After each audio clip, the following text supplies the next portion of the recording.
like, what else are you guys watching? Tyler, I know you've been on the movie grind recently, so quick reviews of whatever. Yeah, so been watching a lot of movies lately. So watched Weird. I think, did anyone else watch Weird? The Ali Yankovic story? Not available for I watched the first hour and 20, so I have like 20 minutes left. Okay. Did you watch it on your phone? No. Okay. This one was on the screen. Why did you stop watching it then? Well, we had to record. Oh, is it now? Yeah, I was watching it this morning. Oh. Yeah. Okay, makes sense why that was the first in the trivia game. That if you listen to this now, you'll see that on Thursday. Yeah. But so yeah, I thought it was kind of funny that just like they nailed every single trope of biopics. So I was just like, wow, they really are just hitting them all in the head. I thought it was fun. I had a lot of fun with it. Cam, I don't know how you're enjoying it right now. I like it a lot. I'm enjoying it. Daniel Radcliffe, I thought, did very well. The songs and Daniel Radcliffe singing, not good. If you look at his lips and listen to the music, poor lip syncing. Oh, I thought you meant like the voice in it, because I was like, I never really took Weird Al songs to be like. I'm pretty confident it's just maybe it's a parody movie. That's why I don't That's why I don't take too many points away for it. I also haven't finished, so where I'm at, I don't know, but that's just a point. But yeah, then another one I watched that I think a couple other people here watched, See How They Run. What did you guys all think of that? That came out probably 3 months ago, maybe. A very, very under the radar theater release. Now it's on HBO Max. Yeah.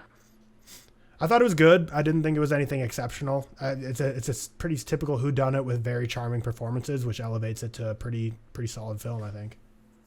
Yeah, I have a 74. I think George has a 3.5. 3.5, yeah. That seems like everyone does it like that. Nice, tight little whodunit. Nothing flashy. My wife guessed it in the first 10 minutes. She paused it. She paused it when you saw the whole cast in a room. She was like, "Hey, who do you think it is?" And then I guessed some random person, and my wife got it right. She guessed who it was. So good on her. Did she still enjoy the film? Yeah. Because I guessed Knives Out, but I still loved Knives Out. So I don't Knives Out, I don't think hid their killer. I don't think that was the point of the movie, but kind of is. Yeah, kind of is. Yeah, okay. Never mind. We don't have to get into that. Continuing on with more some 2022 releases I caught up on or watched. Enola Holmes, I watched the first one and the second one. Did any of you watch Enola Holmes too? I have zero interest in watching that film. I can't lie. I will say they did. I enjoyed the second. I enjoyed the second more than the first. It's a 2.5 star for me. I think the second one is basically the peak of where they can go with it for my enjoyment personally. I think I have the first at a 3.5. I kind of like the first. Well, I mean that's just the least surprising thing I've heard on this podcast today. Yeah, that's fine. I thought the second one was better. More Henry Cavill was good. More Helena Bonham Carter was good. She's in it. She's really good. Yeah. Helena Bonham Carter, by the way, is one of the most typecast actresses I feel in Hollywood. If you just name a person, they're like, "Yep, that's exactly who we need for this." Just an old lady that's kind of got witch vibes. She's so good. She is great. Playing that role.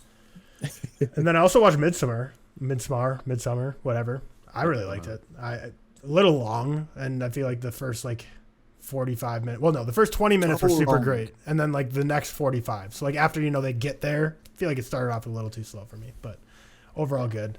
I'll let you guys go because then I have 4 movies that have been just released in theaters that I'm the only one who's seen that I want to give just a quick little review on. But I feel I've been talking a ton. Give a quick review. Review. Okay. Well, I saw The Estate, and I was like, Toni Collette and Anna Faris are in a movie that's kind of a whodunit. How is no one talking about this? Seeing this? It's because it's just incredibly mid. It's just not a great movie. Very intriguing. Basically, it's about an aunt in the family who's dying. Then all the nephews and nieces are coming out of the woodworks because she's a multimillionaire. So these people have never really talked to her or cared for her are all like, oh, let's go care for her in her dying days so we can get that inheritance. Not great. Yeah, it doesn't have good reviews. It's Toni Collette's in it, though. Toni Collette still did great. I'll probably watch it. Anna Faris, for me, has got that type of humor that if it's not for you, then it's just really going to bother you, and that's kind of the camp I fall in. But I gave it a 2.5 star review. Next one I watched was freaking bizarre. BARDO, False Chronicle of a Handful of Truths.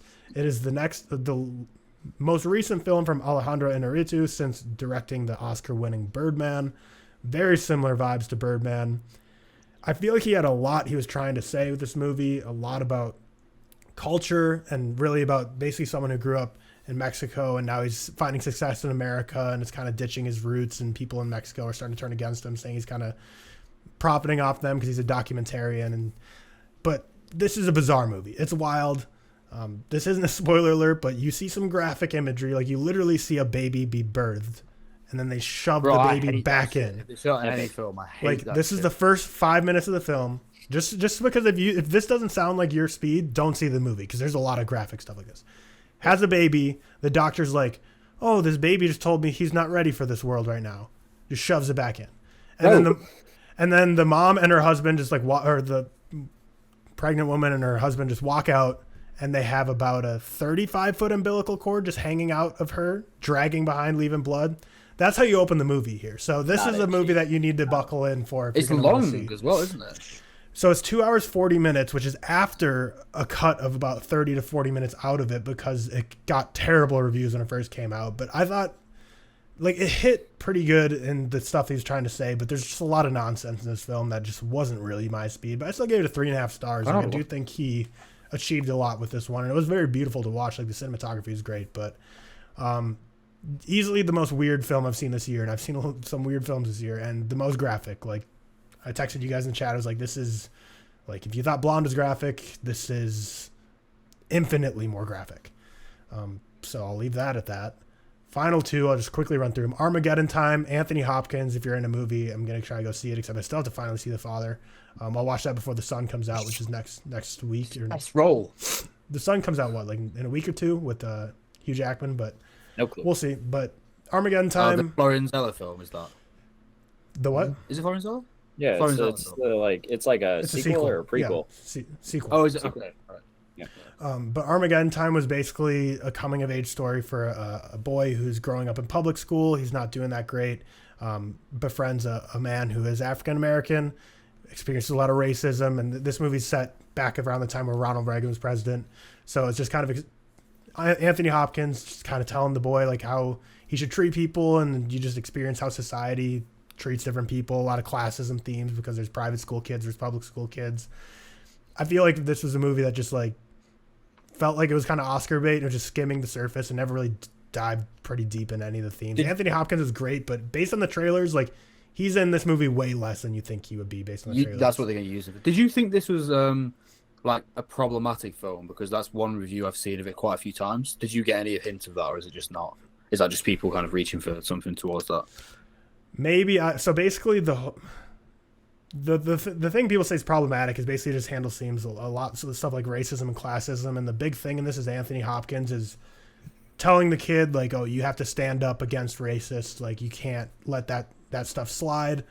But then at the same time, I think the people have the issue because he also, like, in a different scene is saying, like, yeah, you should go to private school. Like, it's much better for you. Like, you don't want to be in public school. Like, private school's gonna be better for you. So I think it's kind of like people are like, well, that's kind of, if you're saying you got to stand up to racists, but then saying you should go with, like, the elite classes, like private school as opposed to public school, and not associate with those kids, kind of like, that's why I kind of feel like it just skimmed the surface of these issues, never really dive deep enough. But last one, and then I'll finish my freaking monologue. Aftersun, my number one film of the year, 9.9 out of 10 for me. 9.9. 9.9. Damn. Wow. It's an incredibly emotional film. It looks like something I'd like. It's very A24, very artsy. So if, like, that turns you off just hearing those two terms, you're not gonna like this film. Yeah, exactly. Seth's excited for this one. Yeah, it's one that personally I thought was, like, slow, but like I texted you guys, like, it was because I just drank an entire, like, large drink right before the movie, and I had to use the bathroom the entire movie. So I don't think it's actually slow. I think that was just my own fault for going to the movie and just chugging a drink. But this movie's very emotional. Seth, I think you're gonna really love this film. It's like, am I gonna cry? Yeah, I think so. Yeah. And I'm not even gonna talk about, like, the themes of what it's about, because I feel like the reveal of what the theme is, like, you kind of don't really realize till the end what they were going for. And if I tell you what they were going for, it kind of just ruins the experience for you. But I think it's, like, the most fresh, interesting, complex coming-of-age type story since Boyhood to me, just in terms of, because that was just such a technical marvel. But it was brilliant to me. I loved it. My number one of the year. Probably nothing's going to top it. We'll see. Love it. But that's it. I'm done.